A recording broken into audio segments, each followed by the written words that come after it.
Because of why I search the deep through endless nights, no time to sleep. The call inside I can't deny. I'll find the light because of why. Welcome back. Today, we've got a really fascinating one for you. We're going to unpack the incredible story of one of the world's tiniest nations that also just so happens to be its wealthiest. So how on earth did Liechtenstein become such an economic giant? Let's dive in and find out. All right, let's kick things off with a quick question for you. If I asked you to name the richest country in the world per person, what would you guess? I mean, your mind probably jumps to a massive oil state, right? Or maybe a huge global financial hub like Singapore or Switzerland. Well, the answer, and you might not believe this, is the tiny little principality of Liechtenstein. Get this, as of 2022, its GDP per capita was a whopping $186,605. To put that in perspective, that's more than double the US figure. It's no wonder they're pretty much always at the top of the global charts. And here's the crazy part. This economic giant is absolutely tiny. We're talking just 160 square kilometers, completely nestled away in the Alps between Switzerland and Austria. Oh, and here's a fun fact for you. It's one of only 2 double landlocked countries on the planet. What does that mean? It means it's a landlocked country surrounded by other landlocked countries. Talk about being in the middle of it all. So this begs the question, right?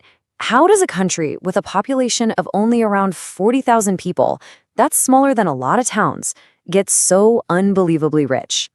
I bet your first thought is the same as mine was. It's gotta be all about those secretive banks and super low taxes, doesn't it? Yeah, that's what everyone assumes. I mean, it has this reputation as a major financial center. And hey, when you hear that there are more registered companies there than actual citizens, well, it's pretty easy to jump to the conclusion that it's just a classic tax haven. But, and this is the big twist, that idea is just wrong.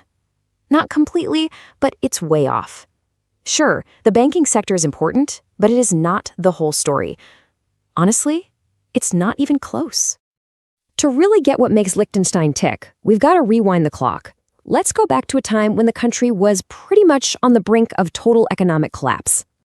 So right after World War II, Liechtenstein was in really bad shape. I mean, things were so dire that the ruling prince literally had to start selling off priceless family art just to keep the lights on. We're talking about a Leonardo da Vinci painting that sold for then record $5 million. But this wasn't just about staying afloat. It was about thinking ahead.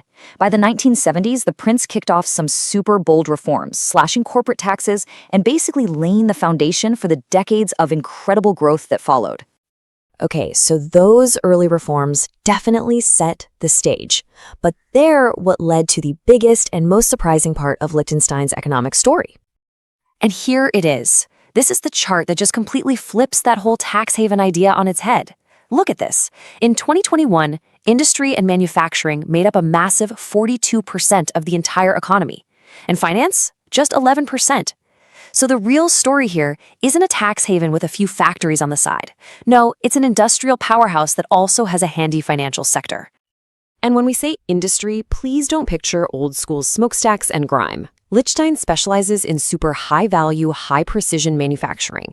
Think about things like advanced parts for cars, really sophisticated medical technology, and world-class engineering tools, all of which get exported across the globe. Okay, so you've got this incredible industrial engine humming along. But, making amazing products is only half the fight. You've got to have a market to sell them to.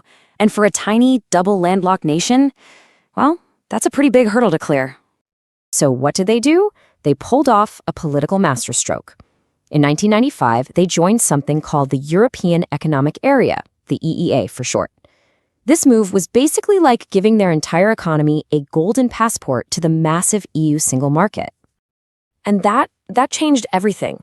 Joining the EEA was an absolute game changer. All of a sudden, it unlocked a totally tariff-free market of over 450 million people for all those high-tech exports we were talking about. But it was more than just money. It also cemented Liechtenstein's place on the world stage as a sovereign, reliable, and fully integrated European partner. So, when you put all these pieces together, you start to see the real picture. Liechtenstein's incredible wealth isn't from one simple trick like shady banking. Nope. It's more like a really unique, carefully crafted recipe. And that recipe has 4 key ingredients. First up, you've got strategic leadership from the top that created those business-friendly, low-tax policies. Second, you add a surprisingly powerful high-tech industrial base. Third, you mix in a stable financial sector to support everything. And the final secret ingredient, the EEA, which just supercharges the whole thing by giving it access to that huge European market. It's that unique combination that has created what one source called an economic powerhouse in miniature, and I think that just hits the nail on the head. It's a model built on genuine innovation, not just shuffling money around. So this whole story about this tiny little nation leaves us with a much bigger question, doesn't it?